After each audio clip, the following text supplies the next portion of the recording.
Un voyage, une course, un défi. Vivez des aventures sportives comme si vous y étiez.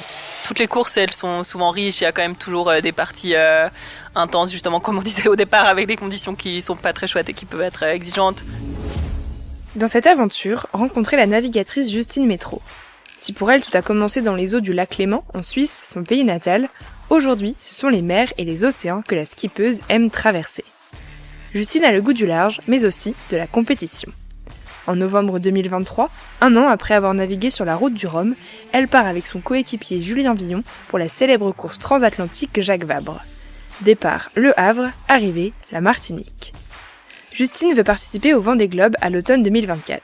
Pour s'y qualifier, elle doit participer à plusieurs autres courses et navigations avec le même bateau.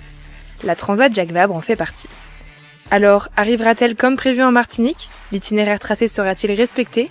Dans cet épisode, la navigatrice revient sur cette course en équipe. Apprêtez-vous à plonger dans le quotidien des marins à bord. Justine, c'est à toi.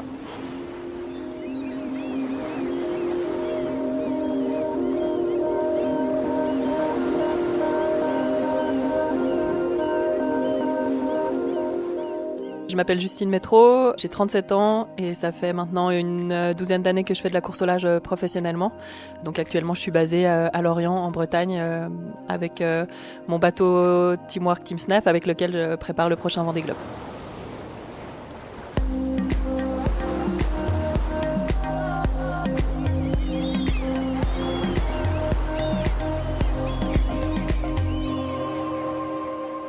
J'ai grandi en Suisse, mes parents ils viennent de la campagne, mais quand ils sont installés à Genève, ils ont acheté un petit bateau pour pouvoir profiter du lac pendant les week-ends ou pendant les vacances. Et du coup, j'ai vraiment les souvenirs d'enfance avec mes parents et ma grande sœur en croisière ou à la journée sur le lac Léman. La Transat Jacques Vabre, c'est une transatlantique en double, donc on court à deux. C'est une course qui part toujours du Havre, de Normandie, et l'arrivée en Martinique. Il y a eu d'autres éditions où la course se terminait au Brésil ou dans d'autres pays d'Amérique du Sud, mais voilà, ça dépend. Le parcours peut changer d'édition en édition, mais la ville de départ, par contre, est toujours la même. Quand on prend le départ, c'est vraiment l'aboutissement de beaucoup de choses qui ont eu lieu en amont. Généralement, quand on veut courir sur une grande course, comme la Transat Jacques Vabre, ou comme le Vendée Globe, ou comme la Route du Rhum, on a l'envie du projet en tant que marin. Il faut monter un projet, trouver les sponsors qui veulent le financer. Donc, on définit un budget, un calendrier de courses auquel on veut participer. Il faut trouver le bateau pour pouvoir faire ces courses. Donc, voilà, il y a toute une mise en place avant. Je cours en IMOCA, qui sont les bateaux sur lesquels on fait aussi le Vendée Globe. On a une équipe à peu près de 10 personnes qui nous aident à préparer le bateau et préparer les courses. Donc voilà, il y a tout ça qu'il faut mettre en place aussi pour pouvoir aller prendre le départ d'une transat. Et généralement, les transatlantiques, c'est des courses qui partent au mois de novembre. Et avant ça, pendant la saison, on a d'autres courses plus petites qui nous permettent aussi de nous préparer. C'est une étape, mais ça peut aussi ne pas être le cas. Ça peut être vraiment un objectif en soi, de faire la Transat Jacques Vabre, de la terminer ou de performer. Sur les courses, il y a des marins qui sont là depuis très longtemps, qui sont vraiment professionnels. Et il y a aussi toujours quelques projets un peu plus amateurs. Il y a des personnes qui peuvent se dire, j'ai l'objectif dans ma vie d'aller faire une fois une transat en course, et puis qui montent des projets comme ça, qui n'ont pas les mêmes ambitions sportives, mais qui peuvent aussi aller prendre le départ de ce genre de course.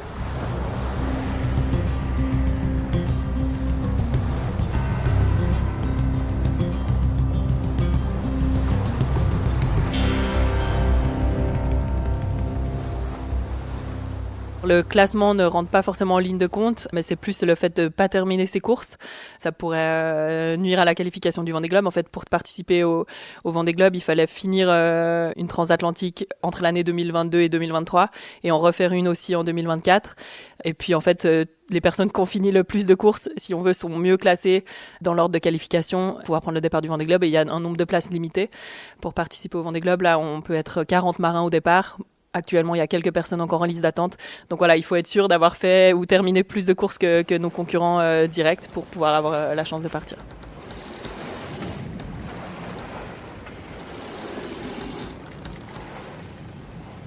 J'étais plutôt confiante parce que voilà, je sais que j'ai un bon bateau qui a été bien préparé avec mon coéquipier Julien Villon avec qui j'ai fait la course. On avait fait un bon début de saison, on n'avait pas eu de soucis sur le bateau, on avait terminé toutes les autres courses plus petites auxquelles on avait participé et ça avait bien marché aussi entre nous. On était contents en tout cas de notre fonctionnement et des résultats, donc on était plutôt confiants quand on est parti. Julien, j'avais déjà couru avec lui en 2019 sur le circuit Figaro, donc qui sont des plus petits bateaux. On se connaissait pas très bien, mais ça s'était super bien passé. On s'était aussi super bien entendu juste à terre humainement et puis aussi sur l'eau. Donc j'avais vraiment envie de renaviguer avec lui. Et du coup, quand mon projet Vendée Globe s'est mis en place, je lui ai demandé de travailler avec moi. Même sur l'année de préparation de la Route du Rhum, qui était une course en solitaire, il m'a accompagné pendant l'année. Il était là pendant la plupart des navigations et c'est lui qui est responsable du dossier performance sur mon projet, donc il va toujours voir ce qu'on peut faire pour progresser, mieux gérer le bateau et être plus performant sur l'eau.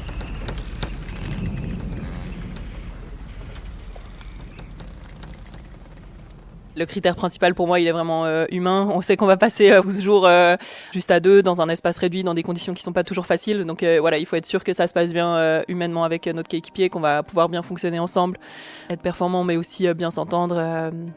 Puis on peut aller chercher aussi peut-être des compétences un peu complémentaires de celles qu'on a. Julien, lui, il est très compétent dans tout ce qui est météo. J'avais envie aussi de pouvoir progresser un peu sur ce point-là à son contact.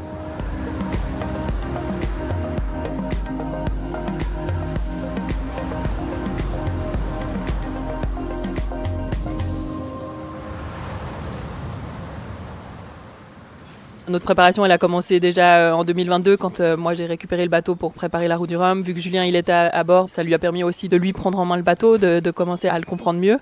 Et puis après, on a commencé à se préparer vraiment spécifiquement les deux ensemble en 2023 pour préparer la course qui partait au mois de novembre.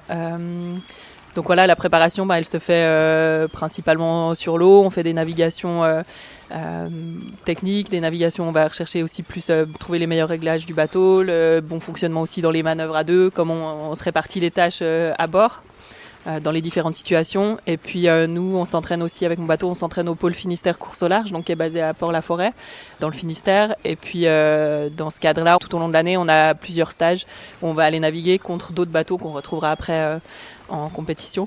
Donc voilà, des bateaux qui font partie de notre classe, avec qui on peut se confronter en vitesse, faire des parcours.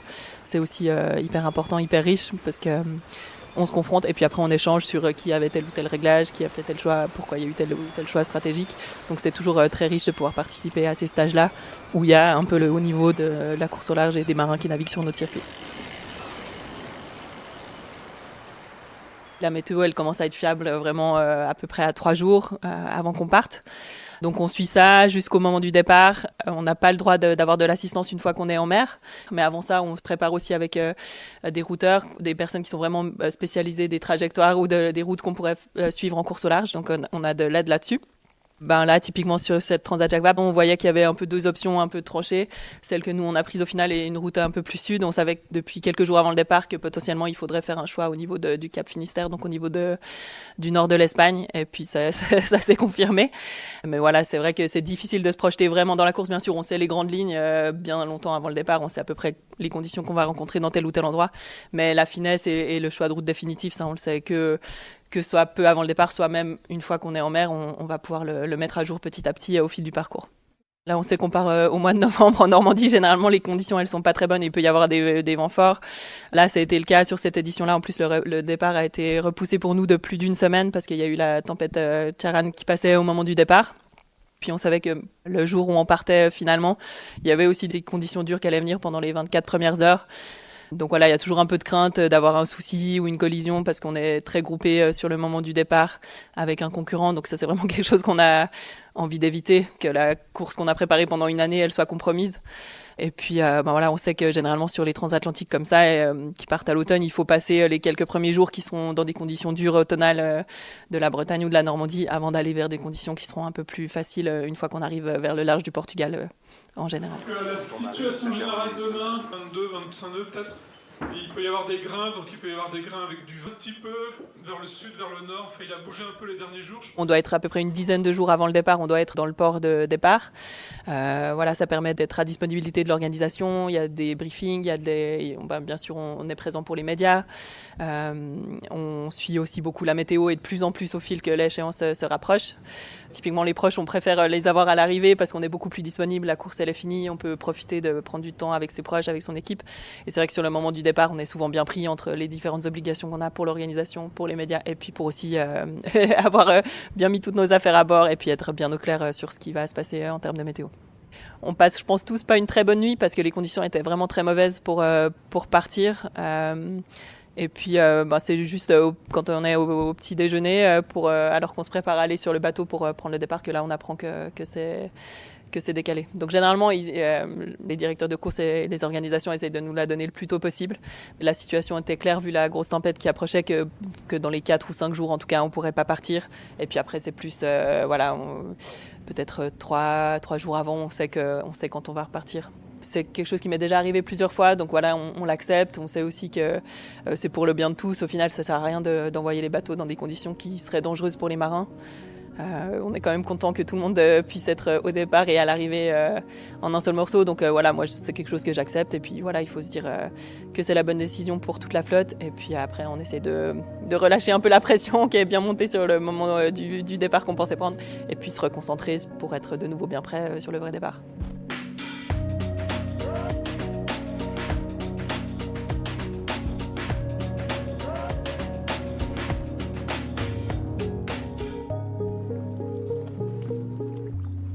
Ce départ, c'est un peu particulier parce que les bateaux doivent quitter le port très tôt, je crois vers 5 heures du matin. Le départ, il a lieu vers 9 heures ou un petit peu après. C'est assez exceptionnel, mais du coup, Julien et moi, on n'est pas à bord pour la sortie du bateau. On laisse l'équipe sortir le bateau parce que comme ça nous permet juste d'avoir une nuit un peu plus longue avant de partir en mer. Donc on rejoint le bateau à la sortie du port du Havre. On est déposé en Zodiac. Et puis à ce moment-là, on se remet dans la situation, on vérifie que le bateau soit bien prêt comme on a envie pour le moment du départ. Julien, il peut se replonger un peu plus dans la météo. On a aussi un dernier briefing avec notre météorologue une fois qu'on est à bord. On l'a au téléphone encore une dernière fois pour être sûr qu'on a vu les mêmes choses que lui, qui nous disent aussi les derniers petits changements qui ont eu lieu. On a toujours du monde qui nous aide à sortir le bateau, à le préparer, pour manœuvrer les voiles, pour aussi être sûr qu'il y ait toujours quelqu'un qui ait un œil dehors, pour qu'on n'ait pas de collision avec un concurrent ou avec des spectateurs avant le départ. Et puis par contre, à 10 minutes avant le départ, on doit se retrouver que les deux à bord. Donc il y a un moment donné où on débarque l'équipe, on leur dit un dernier au revoir, et puis on se prépare à se mettre en position pour prendre le départ. C'est un peu émouvant, c'est sûr que toute l'équipe technique qui est autour de nous, elle travaille vraiment hyper dur pendant toute l'année pour nous aider à être prêts le jour J. Nous, on a envie de bien faire sur la course pour aussi valoriser toute l'énergie qu'ils ont mis dans le projet. C'est un peu un soulagement quand le bateau il est bien parti. Pour l'équipe technique, ça devient un petit peu plus cool.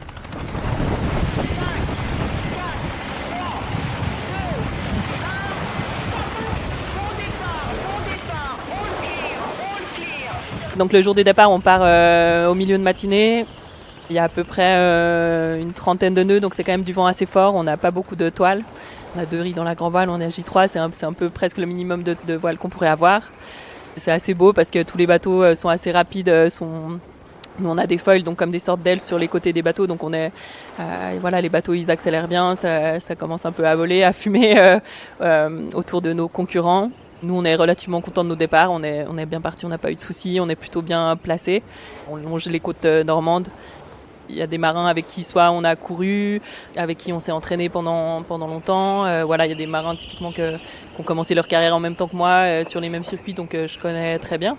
Il y a des gens avec qui on a plus ou moins d'affinité parce qu'on s'est plus ou moins côtoyé aussi ou parce qu'on s'entend plus ou moins, mais en général l'entente elle est bonne et c'est sur les circuits de course au large, c'est plutôt bon enfant. Et puis on sait aussi que en cas de souci, les premières personnes potentiellement à venir nous aider, ce sera aussi nos concurrents. Donc il y a aussi, je pense, cette notion de solidarité et d'entraide qui est importante. Bonjour à tous, on est vendredi matin à bord de Teamwork. Si j'ai l'air un peu fatiguée, c'est normal. Le début de course, il a été bien engagé avec un premier front à traverser la première nuit avec 40 nœuds constants et des rafales plus fortes pendant une bonne partie de la nuit. La première nuit, donc on longe les côtes bretonnes, on a quelques virements à faire et puis on va passer une première grosse dépression qui est quand même assez forte, dans laquelle on sait qu'on peut avoir des grosses rafales et voilà, ça manque pas, donc on est bien dans le haut des rafales qu'on attendait, sur des bateaux qui sont très puissants. Il faut trouver le compromis entre aller vite mais pas trop contre la vague pour pas abîmer non plus les bateaux. Et du coup, cette première nuit, il y a quand même déjà quelques abandons dans la flotte. Il y a des gens qui ont quand même des assez gros dégâts sur leur bateau. Et pour nous, ça se passe plutôt bien. Au petit matin, on passe donc le front de cette dépression. Donc on a une bascule de vent et puis le vent baisse aussi assez rapidement. On part vers le sud et on part vers des conditions qui vont faire que s'améliorer petit à petit. Donc c'est déjà un premier soulagement d'avoir passé cette première nuit un peu sensible. Voilà.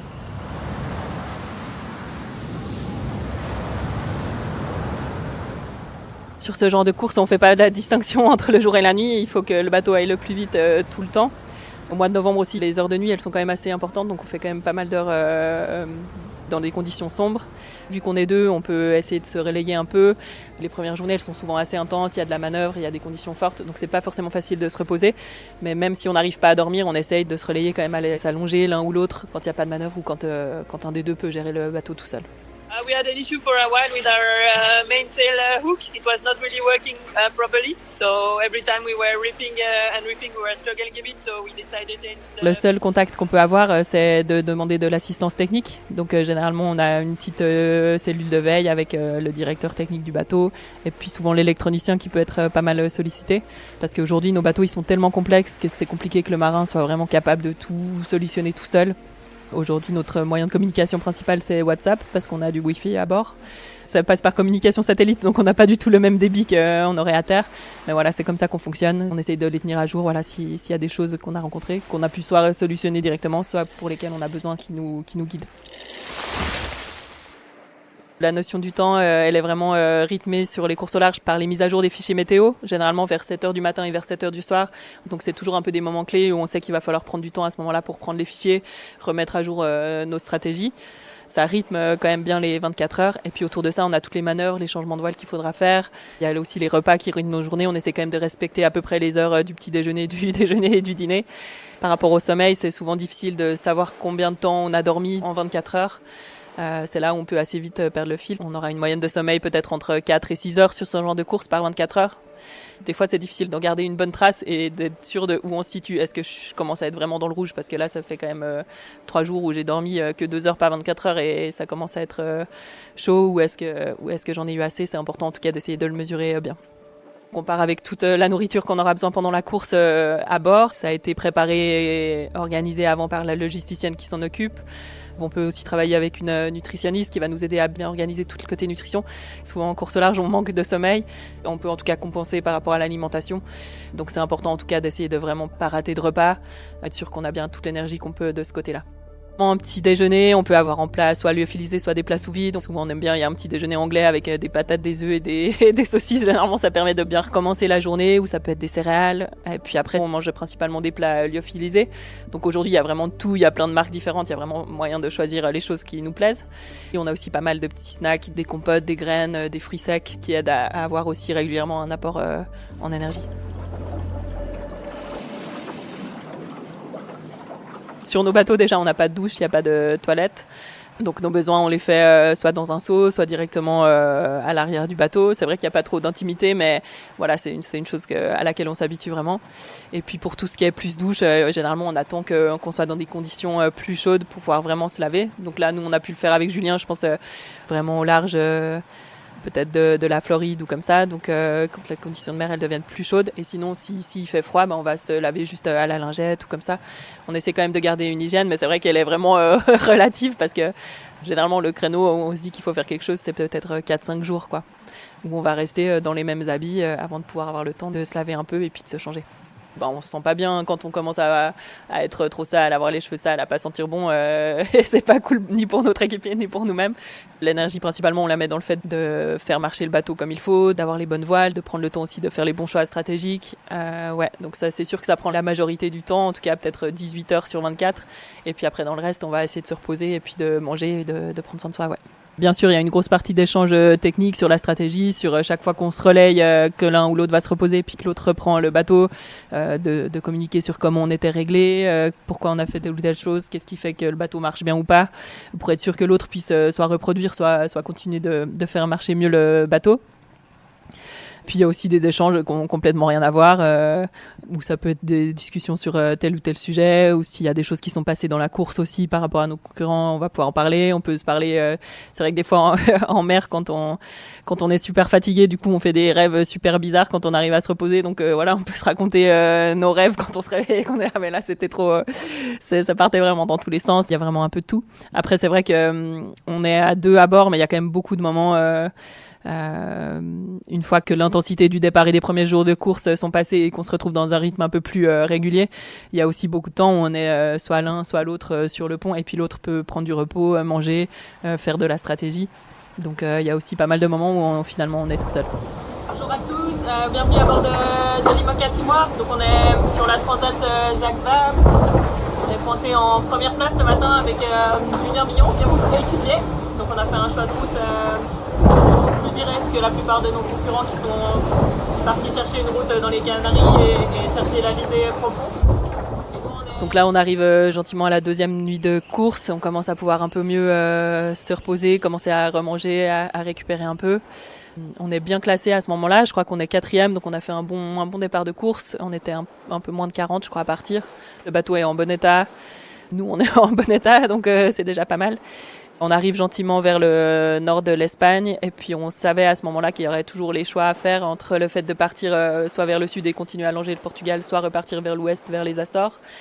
Et puis on continue de suivre les mises à jour météo à ce niveau-là. Et puis nous, on a tous les indicateurs qui nous encouragent à aller sur une route plus directe vers l'ouest. Donc c'est ce qu'on se décide à faire, même si au final, on n'est que 2 bateaux à faire ce choix-là. Donc nous et puis un bateau qui est un peu derrière nous. Et que tous les bateaux qui étaient autour de nous préfèrent aller vers le sud. On a la position exacte sur notre cartographie de tous les concurrents qui est remise à jour toutes les heures. Donc on arrive à suivre ça. On se dit qu'il n'y a pas vraiment de gros risques parce que justement les routages qui partent vers l'ouest nous donnent une avance qu'on estime quand même assez confortable. On n'aura pas tout ce qu'on est censé avoir parce que ce sera plus difficile de faire marcher le bateau que ce que voient les routages. En tout cas, on se dit qu'on n'a pas l'impression que c'est trop risqué et que le risque il est peut-être plutôt dans le sud où ils vont devoir passer une zone de vent très faible dans laquelle potentiellement ils pourront être pas mal arrêtés. En tout cas, ça nous semble être un risque mesuré. On sait que de faire ce choix-là, ça va nous mettre en tête de la flotte parce qu'on va se rapprocher plus vite du but que nos concurrents. Donc, au classement, on sera premier. Mais nous, on est quand même très réaliste. On sait que le vrai classement, on l'aura dans presque une semaine quand on pourra faire vraiment route vers la Martinique et vers le sud après avoir traversé presque la totalité de l'océan. Qu'à ce moment-là, on y verra plus clair entre les différents choix qui ont été faits par les concurrents.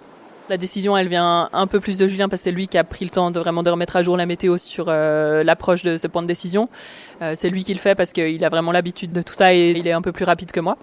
Mais en fait, la discussion, elle avait commencé déjà au Havre avant le départ parce qu'on savait qu'il y avait ces 2 options potentielles. Donc la discussion, elle continue vraiment jusqu'à ce moment clé. On a l'impression, nous, de bien faire notre travail, disons, en ayant vraiment pris toutes les informations qui étaient à notre disposition, d'avoir pris le temps vraiment de les traiter bien. On n'a pas l'impression de faire un coup de poker ou quoi que ce soit. On a vraiment l'impression que c'est une décision raisonnable et qui est construite sur plein d'éléments qui nous permettent de faire ce choix. Donc, et puis, je pense qu'il y a vraiment de la confiance entre nous de se dire, ok, on y va et puis on assume notre choix. Ça a plu au public le fait qu'un bateau quitte un peu le groupe et tente une option différente parce que c'est pas forcément quelque chose qu'on voit très souvent ou en tout cas pas de manière aussi marquée que ce qui a été le cas sur cette Jacques Vabre.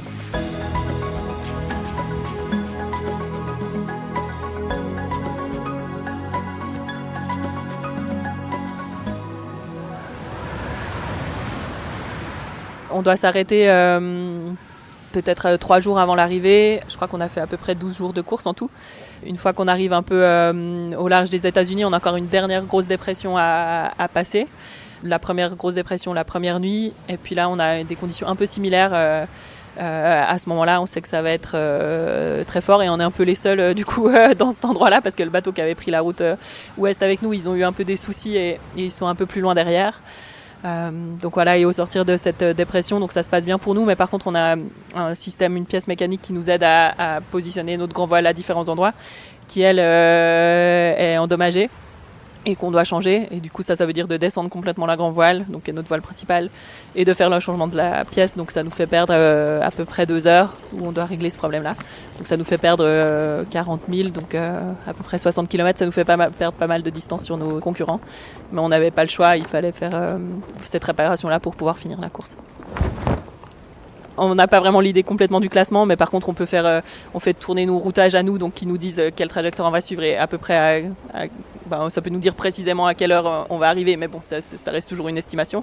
Et puis on peut faire pareil avec nos concurrents, avec la météo qu'ils vont avoir, etc. Donc on sait à peu près où on en est par rapport à nos concurrents. Donc on sait qu'on va pas gagner typiquement, mais on sait qu'on peut jouer encore entre la 4e et la 7e place en gros. Donc on peut se dire, voilà, si on n'avait pas eu ce souci-là, on aurait pu mieux terminer, mais voilà, ça fait partie du jeu. Et après, avec des si, on gagnerait toutes les courses auxquelles on participerait.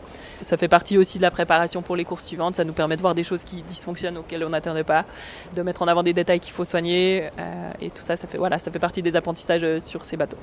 Je sais que Julien, il s'est plus projeté dans l'arrivée que moi, mais c'est vrai que voilà, un peu avant l'arrivée, on savait encore qu'on avait cette très grosse dépression à passer. Puis à ce moment-là, qu'on a un souci de pièces. En tout cas, moi, je pense qu'avec l'expérience aujourd'hui, je suis vraiment plus dans les choses à faire. Il faut réparer, on accepte la perte parce que c'est comme ça et c'est pas autrement. Donc ouais, en tout cas, je pense que le fait qu'on se soit pas dit quand on était en tête, c'est sûr qu'on va gagner ou quoi. Je pense qu'on savait qu'on aurait le fin mot de l'histoire que sur la fin, donc ça aide aussi à accepter les choses et à juste se concentrer sur les choses qu'on veut faire et bien sûr à essayer d'aller au plus vite en Martinique. En tout cas, moi, j'ai l'impression d'avoir bien géré cette situation. Là, ça s'est pas mal amélioré, le bateau glisse bien, on va pouvoir se poser un petit peu plus parce qu'il y a un petit peu de fatigue. Donc on a fait le changement de ce hook de grand voile, donc on peut repartir avec le plein potentiel du bateau. Il y a du soleil, la mer se réchauffe, on se retrouve sur des vents portants, donc avec le vent qui vient plutôt de l'arrière du bateau, où du coup on n'est plus face à la mer, mais on avance avec elle. Donc voilà, le bateau il est à plat, il accélère bien. Là c'est vraiment les conditions un peu de plaisir de navigation. On se rapproche des climats plus tropicaux, on voit la faune qui évolue, on commence à voir des poissons volants.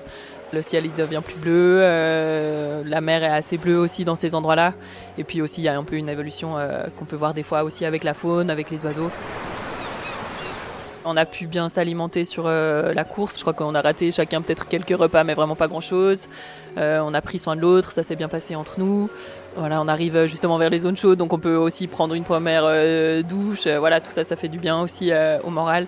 Et puis on sait qu'on se rapproche gentiment de l'arrivée aussi, ouais. Alors, ces petites douches, Juju, ça fait pas du bien? On a le facteur sur son vélo. Je pense qu'on est encore concentré sur la course. C'est vrai que nous, on savait justement que le classement, il pouvait être très chaud avec nos concurrents directs. Et d'ailleurs, en arrivant proche de la Martinique, on dépasse un dernier bateau, on sait qu'on peut finir 6 ou 7. Et là, on arrive à terminer 6e. Et on arrive vraiment, notre concurrent, je crois qu'il finit 1 minute derrière nous. Après 12 jours de course, donc on est vraiment encore à fond pour essayer de faire marcher le bateau au mieux sur les derniers jours de course et encore sur le contournement de la Martinique pour pouvoir rallier Fort-de-France. Ça dépend des courses, Des fois on a plus d'écart par rapport à nos concurrents et l'arrivée peut être un peu plus cool. Là c'est vrai que nous il y a eu vraiment le relâchement qu'une fois la ligne d'arrivée passée, parce que ça s'est encore joué sur les derniers positionnements et les dernières manœuvres jusqu'à l'arrivée, donc ça a été vraiment intense jusqu'à la fin. Nous, on était satisfaits parce que ça correspond au résultat qu'on a fait sur le reste de la saison. Nous, on navigue sur un bateau qui a été mis à l'eau en 2018. Il y a eu des bateaux qui ont été mis à l'eau après ça, une dizaine, qui sont sur le papier censés être plus performants que nous. C'est vrai que sur une transat, on sait qu'il peut se passer plein de choses. Il y a des bateaux qui n'ont pas pu terminer la course parce qu'ils ont eu des soucis. Nous, on arrivait dans un résultat qui était dans nos objectifs. Donc, on était contents. Quelle course, bravo! Bravo! Eh ouais! Alors une arrivée de course, ça se passe, donc tu as une ligne d'arrivée entre généralement un bateau et une bouée que tu dois laisser chacun d'un côté. Généralement un peu avant l'arrivée, c'est vrai que là on arrive vers la Martinique, donc souvent il y a des bateaux un peu des spectateurs qui vont venir nous saluer et c'est vrai que c'est toujours sympa, nous c'est les premières personnes qu'on voit en vrai en dehors de l'un et l'autre. Ces grandes courses, ils sont toujours contents de voir arriver les bateaux, c'est vrai que c'est des bateaux de course qu'on est habitué de voir en Bretagne mais pas forcément partout ailleurs. Et il y a souvent un Zodiac avec aussi notre équipe technique du coup qui est arrivée en Martinique en avion et qui vient nous accueillir, donc c'est aussi chouette de les revoir eux. On passe la ligne d'arrivée et après il y a toujours aussi un peu de médias et puis notre équipe technique qui peut monter à bord, nous aider à venir descendre les voiles, ranger le bateau et préparer à rentrer dans le port.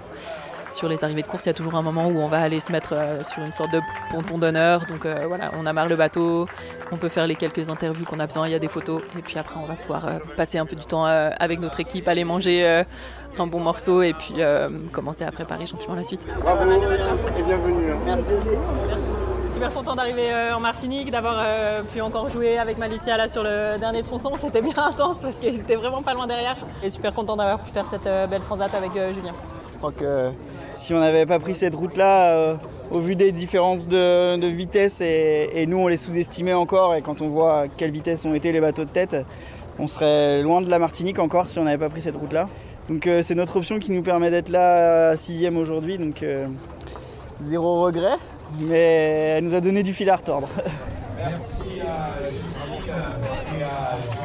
Souvent, en fait, on s'y prépare, je pense inconsciemment.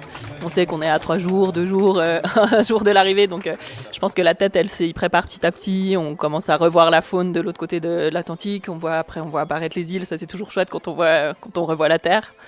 Puis en fait, ça se fait de manière assez fluide. Et puis on est content de retrouver la Terre, les proches, l'équipe qui a travaillé dur pour préparer tout ça. Et quand justement, en plus, ça a marché, c'est une belle satisfaction pour tout le monde. Là, en plus, en Martinique, de pouvoir profiter d'un cadre chouette une fois qu'on est arrivé. C'est vrai qu'avec Julien, on s'entend très bien aussi à terre. Donc là, moi, j'avais de la famille qui était à l'arrivée. Lui, il avait sa femme. Donc on a passé un peu du temps chacun avec nos proches, mais aussi ensemble. Et on a fait des choses ensemble et c'était chouette. Nous, on était contents de passer encore du temps ensemble. Bien sûr, toutes les expériences, elles te servent à chaque fois dans le futur et tout ce qu'on a appris en stratégie, en réglage sur le bateau, en fonctionnement aussi à deux, c'est toujours riche pour le futur. Toutes les courses, elles sont souvent riches, il y a quand même toujours des parties intenses, justement, comme on disait au départ, avec des conditions qui sont pas très chouettes et qui peuvent être exigeantes. Il y a toujours des moments de plaisir, des chouettes moments de partage aussi avec nos coéquipiers quand on est à plusieurs.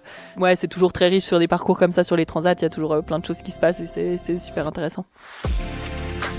Merci Justine de nous avoir fait vivre à tes côtés un peu de cette traversée des océans.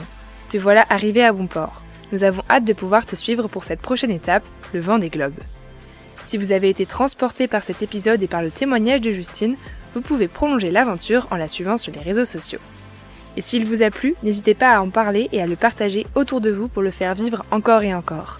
On compte aussi sur vos étoiles et commentaires depuis Spotify et Apple Podcast. Et pour ne manquer aucun de nos prochains épisodes, abonnez-vous à notre chaîne. Quant à moi, je vous dis à très vite pour une nouvelle aventure ou un nouveau déclic.